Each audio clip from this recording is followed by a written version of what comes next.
5월 12일 맨 나중에 말한 엘리후. 내가 말하기를 나이가 많은 자가 말할 것이요 연륜이 많은 자가 지혜를 가르칠 것이라 하였노라.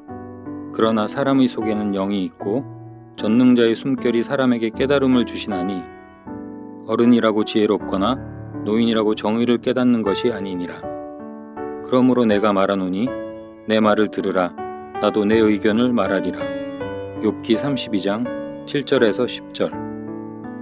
32장에서 37장 전체는 람 종족 부스 사람 바라겔의 아들 엘리후의 말이다. 엘리후의 말은 3차에 걸친 공방전에도 불구하고 쌍방이 아무것도 얻지 못한 무가치한 논쟁임을 보여주고, 동시에 이러한 논쟁이 전능하신 하나님의 위험 있는 개입으로 종결될 것을 준비하고 예고하는 중요한 역할을 한다. 엘리후는 욥과 세 친구 모두의 주장을 문제 삼았다는 점에서 하나님의 나타나심과 고난의 비밀에 관한 해결을 준비한다.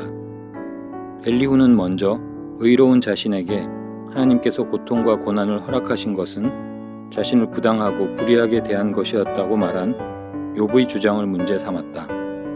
그는 또한 욥의 주장에 합당한 반론을 제시하지 못하면서 욥을 정죄한 세 친구들에게 분노했다.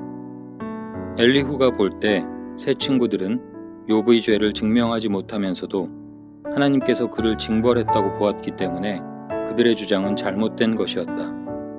또한 욥은 하나님께서 자신을 부당하고 불의하게 대하셨다고 보았으므로 그의 주장 역시 잘못된 것이었다.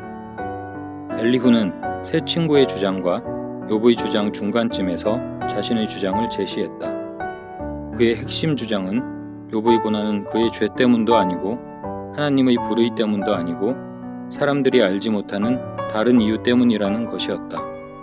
이 점에서 엘리후의 주장은 하나님께서 친히 나타나셔서 하실 말씀을 준비한다. 엘리후의 긴 연설을 시작하는 32장은 그의 주장을 여는 서론과 대문의 역할을 한다. 1절에서 5절은 엘리후의 개입에 관한 저자의 서론적인 진술이다. 6절에서 10절은 그가 이제야 비로소 말하게 된 이유와 자신도 말할 자격이 있음을 보여준다. 11절에서 14절은 욥의 세 친구들이 더 이상 할 말이 없어 곤경에 처하였음을 지적한다. 마지막으로 15절에서 22절은 이렇게 욥과 그의 세 친구들이 잠잠하게 되었고 자신은 더 이상 침묵할 수 없어서 말하게 되었음을 밝힌다.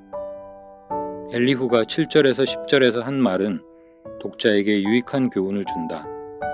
그는 먼저 어른들과 선배들을 존중하고 기다리는 마음을 가졌다.